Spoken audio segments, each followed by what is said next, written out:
trying to get ahead in business, it's a fundamental requirement to be clear about the numbers on your profit and loss and the drivers that have an impact on your bottom line. And that's not just knowing your sales and GP, it's about having a good handle of where your break even is and then what impact fixed and variable costs have on your net profit.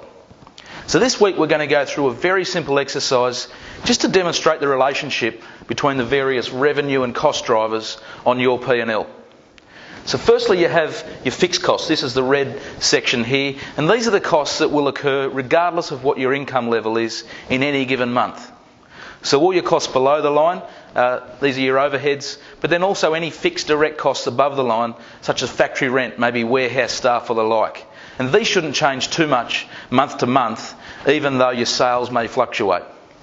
So you should know at any time what the baseline fixed costs are in your business. And then your variable costs, that's the blue line here. And so for every dollar of sales you have, you might have 60 cents perhaps of COGS, cost of goods sold.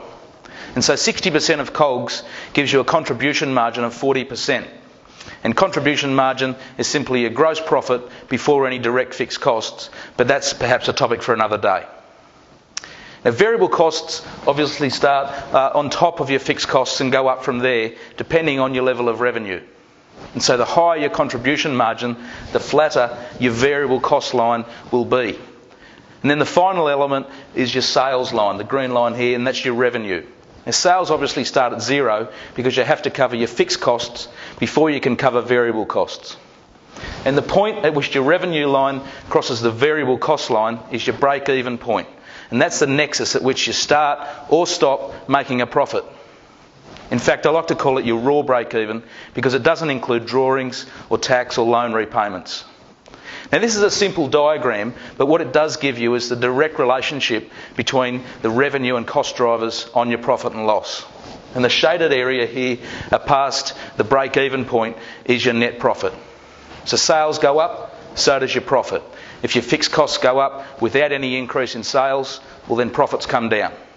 Variable costs come down, the line flattens, and your gross margin goes up.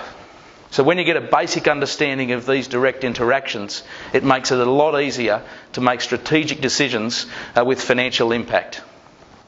So I trust this explanation has been helpful, and I'd like to leave you with just 3 simple challenges. So number 1, do you know what your current monthly fixed costs are? Number 2, do you know what your contribution margin is? And number 3, do you know what your raw break-even level is? And if you answered no to any of these, then you have some homework to do.